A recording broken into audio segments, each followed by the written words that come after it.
when stones, when sticks, when accidents happen to them and they are left untreated on the roads. So a simple solution to this is for all of you to step up and adopt and not shop, as the ethical breeding is just a hoax. It ultimately means that the bodily autonomy of every individual is exploited in that certain industry. The second act, as you saw, was a description of what happens to animals in the laboratories, which means for animal testing, in terms of creating drugs, in terms of creating your sunscreens or any other skincare product for that matter, is done here by testing on animals, where chemicals that burn are injected into their eyes and their entire skin burns because of that particular thing. So a simple solution to this is to buy the cruelty-free logo. The cruelty-free logo, which is a bunny symbol, as this will determine that a particular product has not been tested on animals. The third skit, as you saw, is a representation of how the dairy, the beef and the leather industry are the same.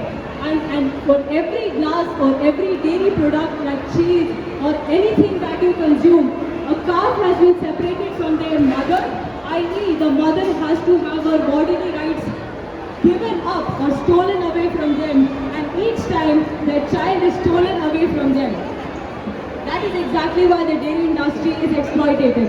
The second stage of every dairy industry is that the male calves are sent for slaughter within just a few weeks of being born.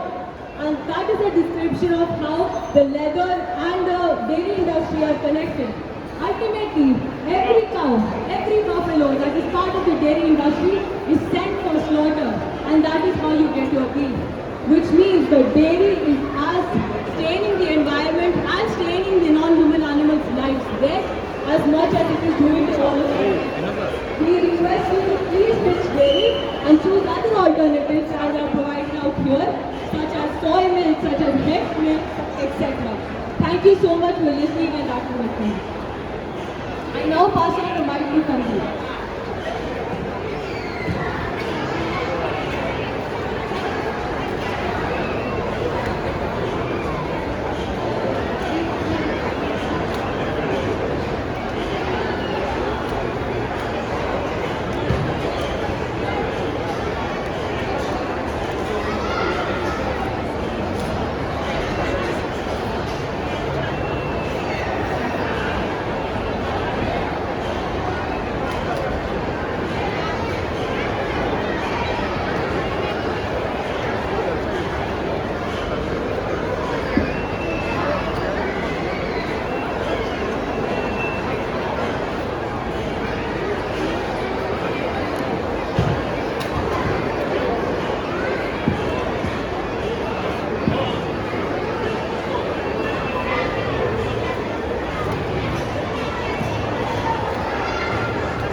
These aren't people, these are animals. For millennia, dehumanization has been a basic rhetorical tactic for preparing, instigating, facilitating and excusing human violence against other people. In response to such dehumanizing mass brutality, the Universal Declaration of Human Rights was adopted in 1948. However, what has been forgotten and continues to be overlooked are the rights of those who have always been precariously suspended on the less than assembly line. The word non-human beings, our fellow earthers. The term speciesism was coined in 1970, 22 years after the Declaration of Human Rights. Speciesism, like racism, casteism, sexism, colorism and so on, has no reason or justification.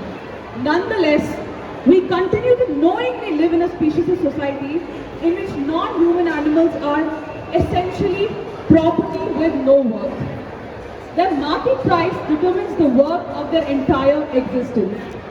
Animal cruelty is rampant. We have been desensitized to discount the suffering of these animals.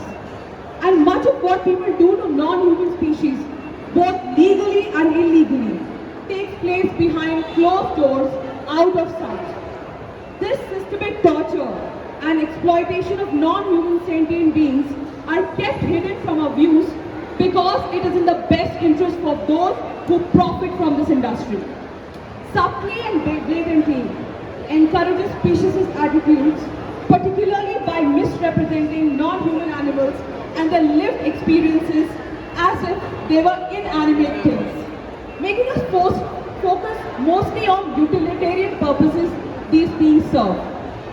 This portrayal reinforces their objectification and fails to show humans who these animals truly are and how they suffer on a daily basis from pervasive institutionalized oppression and structural injustices.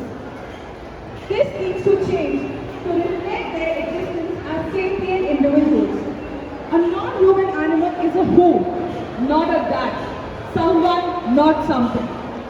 Can you look into their eyes and tell them that this all is justifiable and acceptable?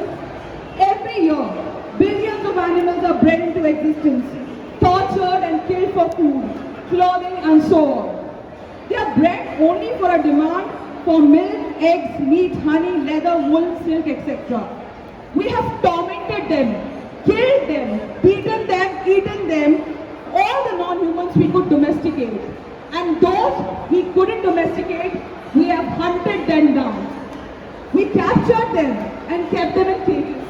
We charged the public a small fee and displayed them as toys. We still burn the corneas of rabbits and poison rats to test commodities. We evolved and got lucky, but chimpanzees are still held in laboratories and tested for new surgical techniques.